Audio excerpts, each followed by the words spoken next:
নমস্কার শ্রোতা বন্ধুরা, আপনি মানুন বা না মানুন, আপনার জীবনের যে কোনো মুহূর্তে ফাইন্যান্সিয়াল ক্রাইসিস আসতে পারে। বিয়ে, জন্মদিন ইত্যাদি অনুষ্ঠানে লোক দেখানো বিশাল খরচ করবেন না।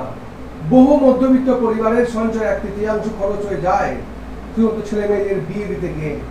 সন্তান জন্মের পর 1 লাখ টাকা যদি ফিক্স করে রাখেন তার নামে, তবে সেই টাকাটা মাল্টিপ্লাই হতে হতে সন্তানের যখন 20 বছর বয়স হবে তখন একটা ভালো অ্যামাউন্ট পাবেন, সেটা তার ভবিষ্যতে কাজে লাগবে।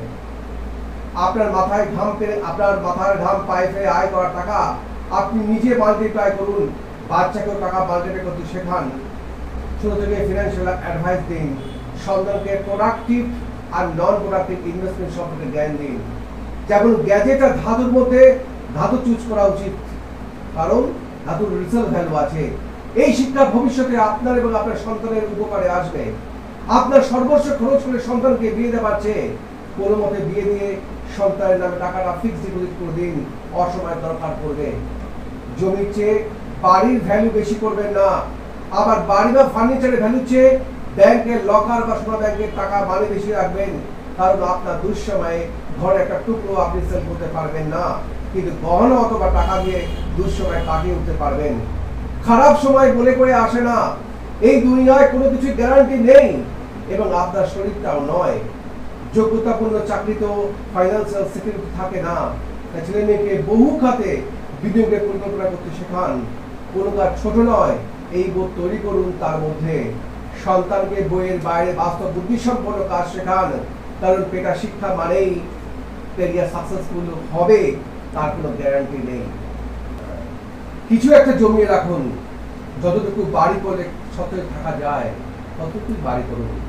অন্তত এই পরিমাণ টাকা মান্থলি ইনকাম স্কিমে করে রাখুন, যাতে থেকে গেলেও অন্তত ডাল ভাত খেয়ে মাছ কাটে। আগামী দিনে কতটা ক্রাইসিস আসবে আমরা কেউ জানি না। চাকরি, ব্যবসা, বাণিজ্য কোনোদিকে আসলে কোনো নিশ্চয়তা বা গ্যারান্টি নেই। চাকরির পেনশনেরও 100 গ্যারান্টি নেই। স্ট্যাটাস মেনটেন করার জন্য সরকারি চাকরির দিকে সরকারকে ফোর্স করবেন না। সরকারি, বেসরকারি, ব্যবসা কোনোটাতে এখন কোনো গ্যারান্টি 100% গ্যারান্টি পসিবিলিটি নেই। তাই যার যেদিকে ইচ্ছা সেদিকে মনোনিবেশ করুন এবং বিভিন্ন দিকে উপার্জনের মনোভাব রাখতে হবে। মনে রাখবেন, উপার্জনটাই বড়। আপনার টাকা এবং সন্তানের মেধা ব্যালেন্স করে তাকে পড়ান। অযথা উচ্চশিক্ষা বা হায়ার ডিগ্রি পেরে ছুটলে সময় এবং টাকা দুই ব্যয় হবে। তাই সন্তানকে স্কুলের গণ্ডি পেরোলেই সুনির্দিষ্ট গোল সেট করে দিন। সন্তান যতই মেধাবী হোক না কেন, এমন কিছু একটা এক্সট্রা কারিকুলার অ্যাক্টিভিটি শেখান যেখানে ভবিষ্যতে একটা টাকা এনে দেবে। হাতে কলমে কাজ, কারিগরি জ্ঞান, ছোট ব্যবসা, পার্ট টাইম জব, এই সব কিছুতেই তাকে অভ্যস্ত করার পড়াশোনার পাশাপাশি। কারণ জীবনের 25-30 বছর যদি বই পড়ে পার করে দেয়, তবে অফিসে ওয়ার্ক ছাড়া আর কিছু তত এলিজিবিলিটি নাও থাকতে পারে।